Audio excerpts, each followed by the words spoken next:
security of the adequacy of water supply because of distance. We are happy the local authorities through the district development coordinators' efforts and also the subcommittees under WASH, which is led by RIDA, the organization which is actually leading our subcommittee within WASH programs. We were saying to them, of course, we have got 2 boreholes, but the boreholes are the distance. They're at a distance wise, 800 to 900 meters away from the school premises, and looking at the demand of the water supply within the school, with its vast number of projects that it is actually carrying out to support the financial backup of the school. We are saying, if at all they are going to move a step further to have some form of assistance so that they can have water being drawn from within the school premises, I think that will be a good move. And also, we had actually told even heads to actually incorporate and take it seriously, to say in their school development plans. Currently, we should actually embrace the issue of the WASH program budget, so that we can have such maintenances and developments within ourselves. In terms of inclusivity, we are saying when we are providing the food to the kids, we are also taking into consideration the issue of special diets for special kids. We are taking abroad the special needs on the coast. The intervention of washing schools benefited the school in quite a number of ways. One, they managed to get the rehabilitation of their bore as part of the project. Though, of course, on the bore, we are saying it's still a manual bore.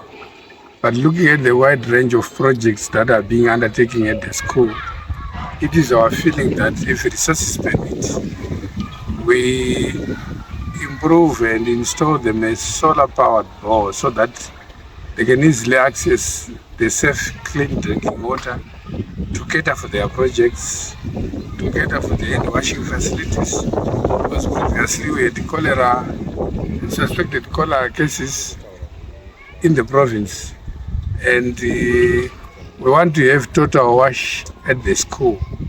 They should be able to access the water easily without any complications. It's not easy. Looking at the terrain, it's not easy to fetch water from the bore manually and bring it here.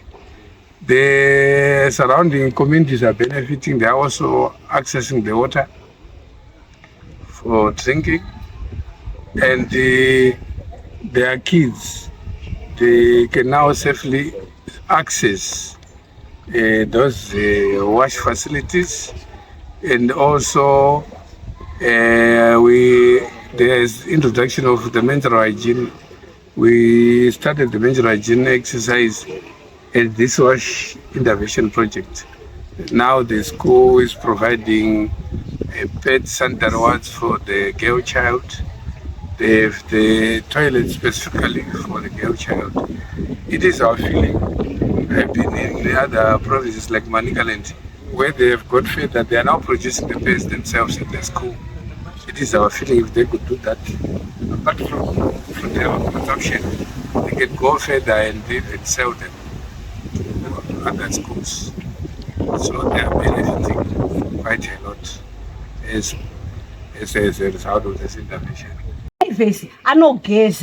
Onyatsozvidhiresa mira ririmo, onyatsocheka kuti ndava smart here.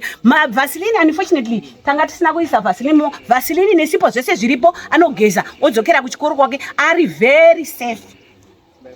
Tinotenda chaizvo UNICEF. Tinotenda government yeZimbabwe. Tinotenda veeducation yedu yepa district pajerera. Tinokutendai nevabereki kunyanya. Zvino hondo yatinongova nayo mbichana ndeyekuti pano pachikoro tichatenderera muchazviona. Tine tengi ramunoona iro tinoita rekucherera, vana vanocherera nema 5 liters every day. Anotakura 5 liters every day. Haachatorairwi, chatova chigariro musoro weturo kushaya nyanga. Anotouya nayo every day kuti tifile toiti matenge edayo kuseruka muna kuzopota tikati swedera pane tengi iri ndo riri kuisa mvura iri. riri kutiunzira mvura kuisa mumatoilets edu kuti vana vageze, vana vashambidzike during their periods. Chedza zvenyika chinzi chedza zvenyika zvinhu zvandonyanya kufarira nezvekuti sezvo matereti akavakwa kuno zvaakavakwa kuno ndachikumbira kuti dai mvura yedu yatinochera iri kubva kure zvakanyanyisa. Saka zvainobva kure ndachikumbira dai aswederawo kuno kuitira kunyanyisa kumatereti evasikana ari kuda kushanda nemvura zvakanyanya.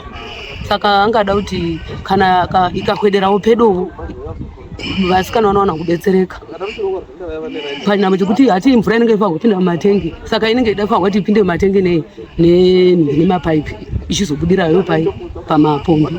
Saka zvimwe zvezvatinonyanya zvekushuva zvepamvura, munoona kuti pane shuro dzakawanda, pane nguruve dzakawanda, pane mabhera akawanda, anoda zvemvura. Saka chero kubatsirawo vana chako maticha edu achigeza nokudii zvinoda zvemvura. Saka zvose izvozvo nyange isuwo vabereki tichiuyawo pamusangano pano tinodawo mvura panhamo chekuti tichibva kumba tobva takasenga kana bhaketi rekuti regai ndinde nemvura kuchikoro tinowana kumwa. Kana zvangovapowo zvezvatonaka. Uyezve futi pane mamwe mabhuloku ari kuwedzerwa ari kuvakwa anoda zvemvura. Saka zvinhu zvose izvozvo zvinongoda mvura. Kuwa kwatakaita mvura newashi kwakatinakira nokuti izvozvitarai madhorobha akanakisa. Vana vedu vevasikana vanga vachirovha chikoro kana aenda kunguva achisvoda kuuya, asi tena vachasvodi nokuti akangouya akataura otozaurirwa otozviringa achigeza obva machena, achasvodi kuuya kuchikoro pana vamwe.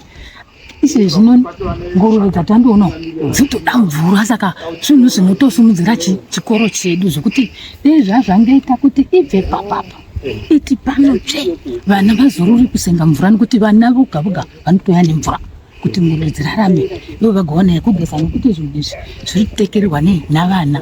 Saka dei yangoti swedere kuti tigone kudaiwo vana vagozorora kuya nezvigubhu zvose zvakanaka. Ndini vavhudzi, ndini Jonathan Vhudzi, ndakamirira nezviri pano tichitenda vaeni vangu vauya, asi chemo chedu tinochema nemvura, ndokunyanya hatina mvura. Saka chirongwa ichi chiri kuitwa panapa ichi chakaitwa nevewashi chiri kubatsira seio munharaunda muno? Tinototenda chaizvo vanhu vewashi vachitisvikira sezvino tinofara nazvo. Zviri kubatsira ivo sei munharaunda muno? Zvinototibetsera chatatisina iko zvino vaakutibetsera nacho. Handiti sapamusha wedu pano pachikoro. Tinotenda.